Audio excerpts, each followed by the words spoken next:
Halo semua, kembali lagi di channel Naik Level. Pada video kali ini saya ingin membahas analisa saham RALS atau Ramayana Lestari Sentosa.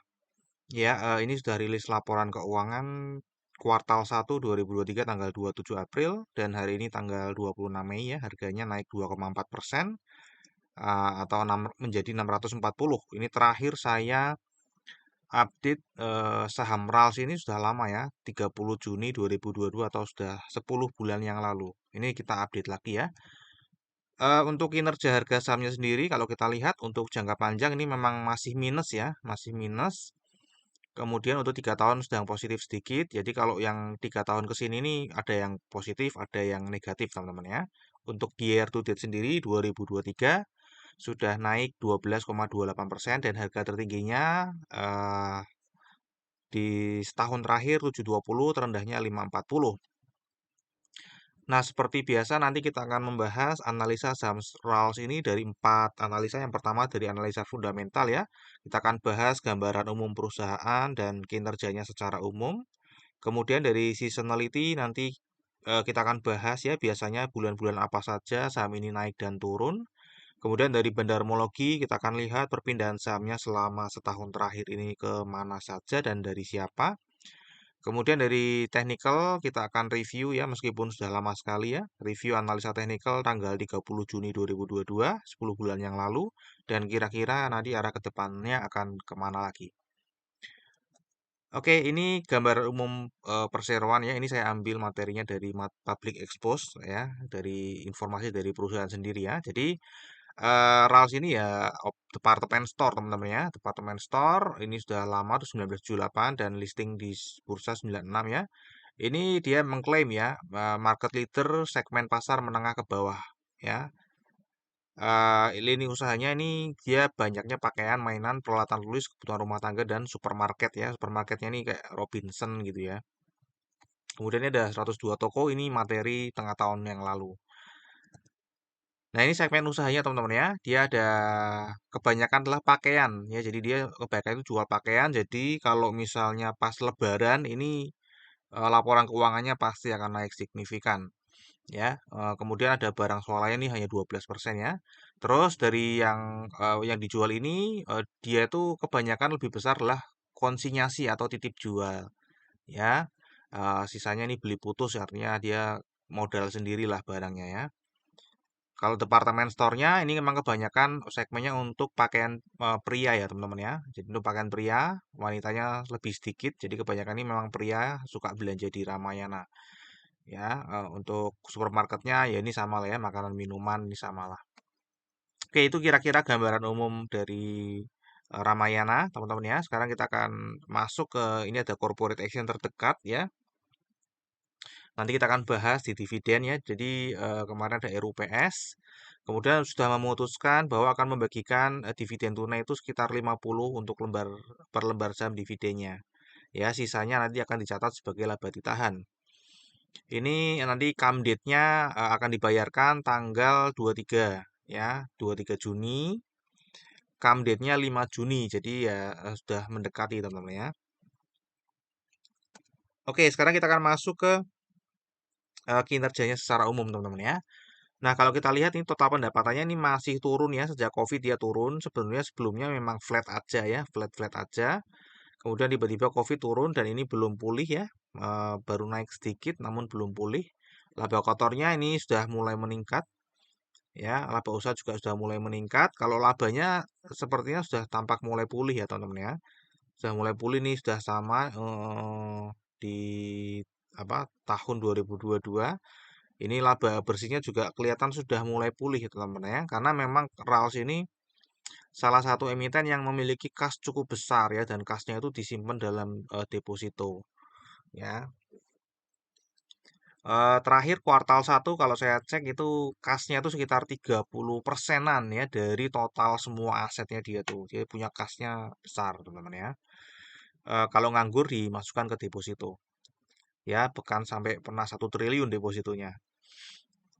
Oke, ini adalah struktur pendapatannya ya. Beban pokok penjualannya turun ya, sehingga tadi meningkatkan laba kotornya. Ya, meskipun tadi pendapatannya eh, masih belum pulih banget, namun karena beban pokok penjualannya turun, jadi bisa meningkatkan labanya teman-teman ya. Dan ini beban usahanya sayangnya naik, sehingga laba usahanya juga masih naik ya, masih naik karena beban pokok penjualannya turun signifikan. Ya, untuk laba bersihnya ini ya kisarannya memang di double digit, namun sekitar belasan gitu ya, biasanya normalnya. Ya ini kalau secara prosentase dari laba bersih sih memang sudah normal teman-teman ya, sudah 11,7% untuk tahun 2022 ya. Nah, untuk kuartal 1 2023-nya seperti apa? Kalau kita lihat juga masih sama ya, untuk pendapatan juga belum pulih. Laba kotornya sudah kelihatan mulai mulai kelihatan pulih teman-teman ya. Kemudian laba usahanya ini masih turun ya, masih turun daripada kuartal sebelumnya.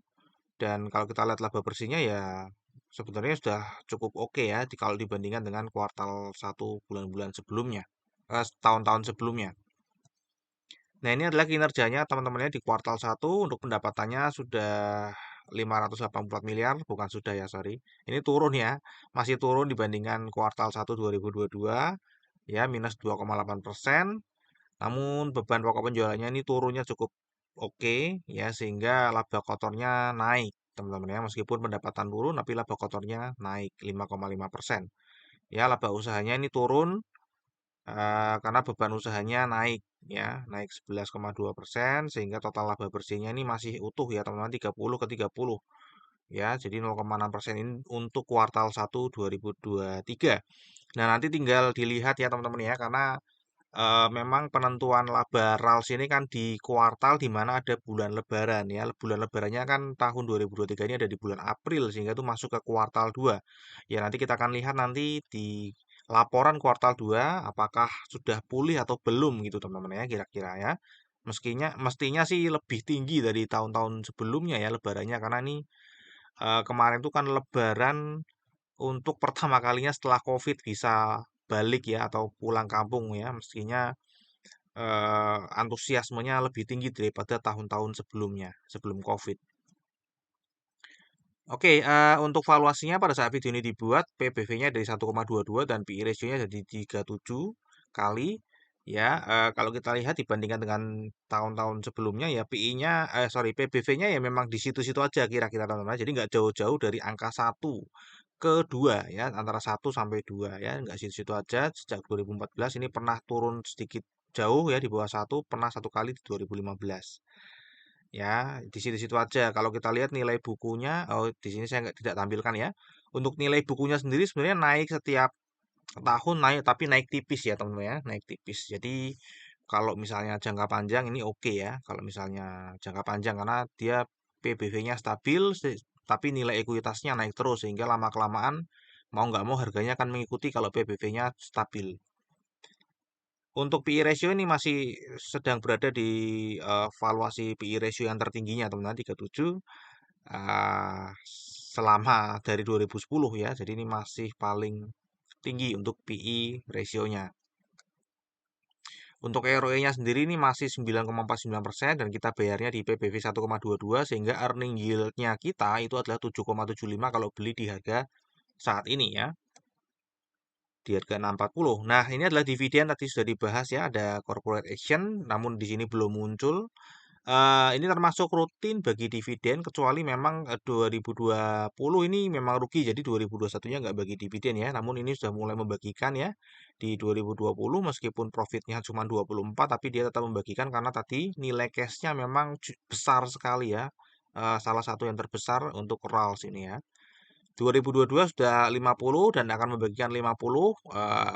Mestinya sih ini nggak 50 ya, karena apa, ada buyback saham ya teman-teman. Jadi ada saham treasury sehingga nanti pembaginya akan beda ya. Meskinya masih ada sisa, jadi nggak 100% ini mestinya. Oke, jadi kalau misalnya membagikan tadi sudah disebutkan 50 per lembar saham, jadi dibagi harga saat ini 6,40, jadi kira-kira 7,8% ya. Jadi untuk dividennya sebenarnya sudah pulih teman-teman ya. Dividennya sudah pulih nih, dulu 19, 50, 2020 50 ya. Kemudian COVID nggak membagikan, ini 30 dan ini sudah kembali lagi ke 50 ya. Sudah pulih untuk dividennya. Namun untuk kinerjanya belum.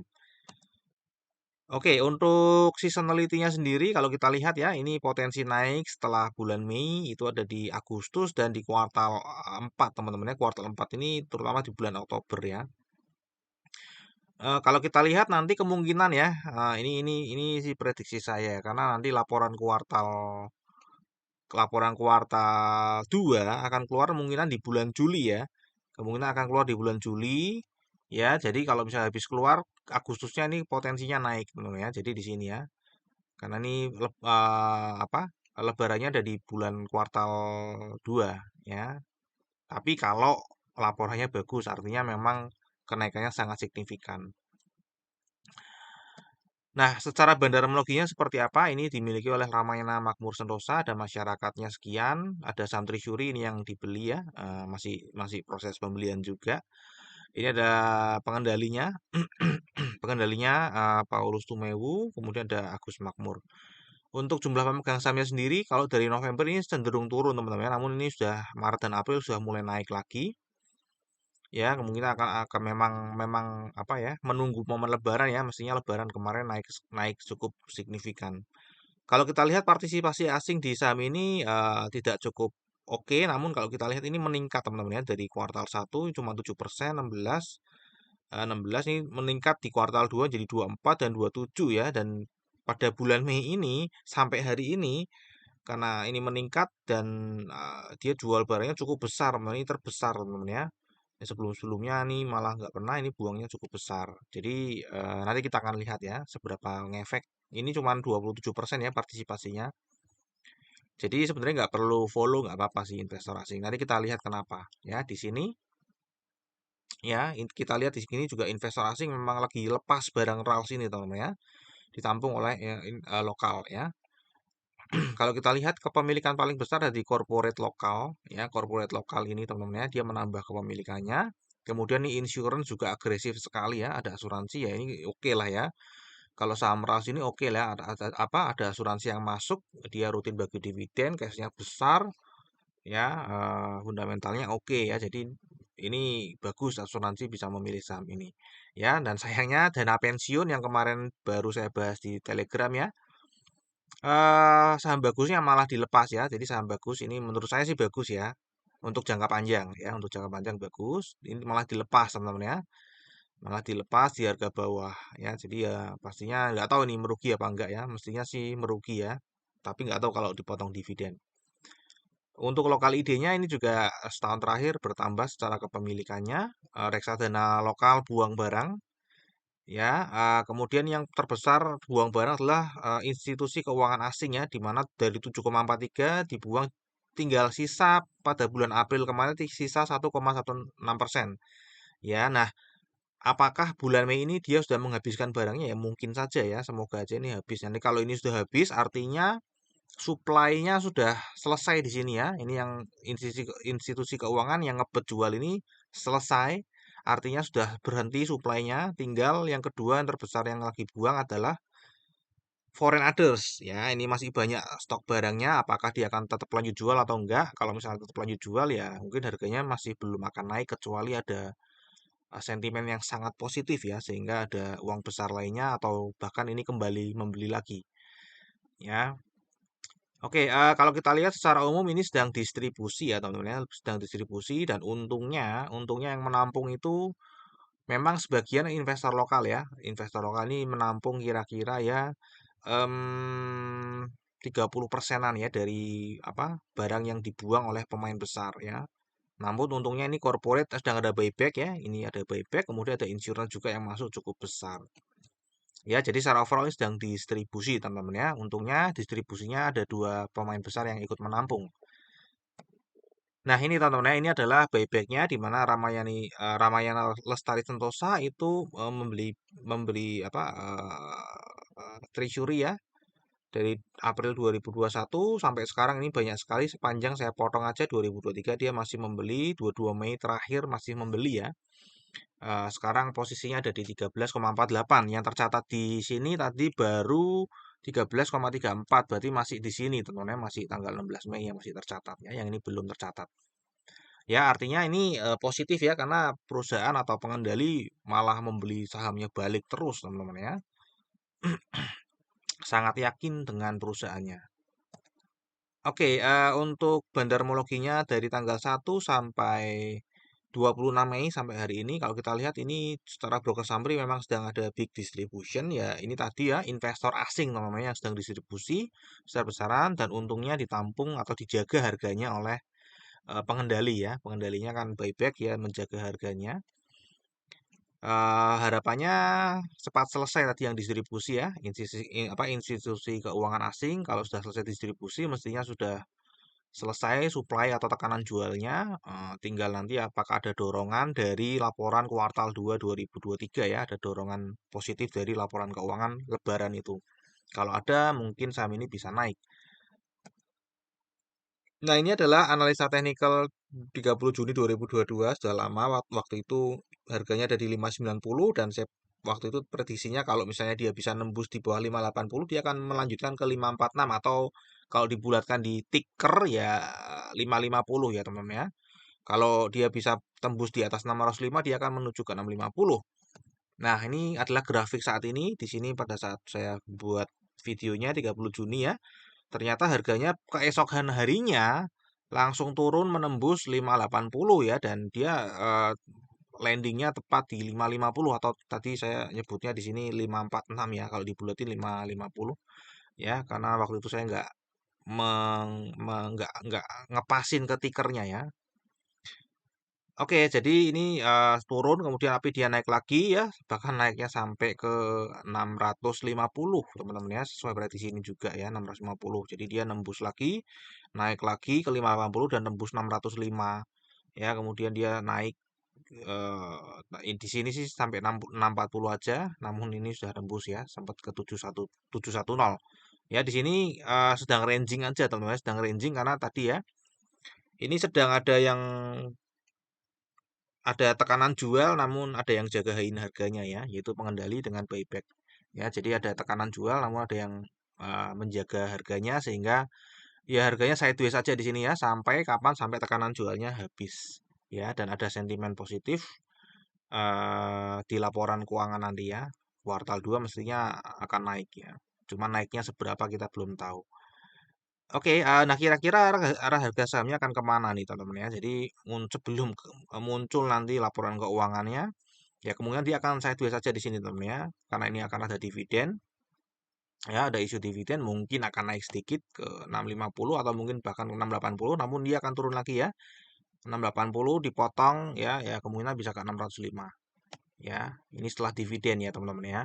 Kemungkinan bisa turun ke 605. Kemudian nanti kita lihat akan update lagi ya, apakah institusi keuangannya sudah habis atau belum. Kalau sudah habis, nah nanti kita akan lihat ya tekanan jualnya akan turun seberapa besar.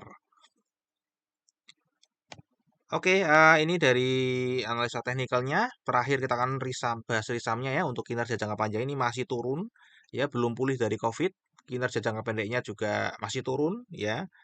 Valuasi masih terbilang mahal karena earning yield-nya di bawah 10%. Rutin bagi dividen, ini final ya, 7,8%. 7,8% kalau teman-teman belinya di harga 640.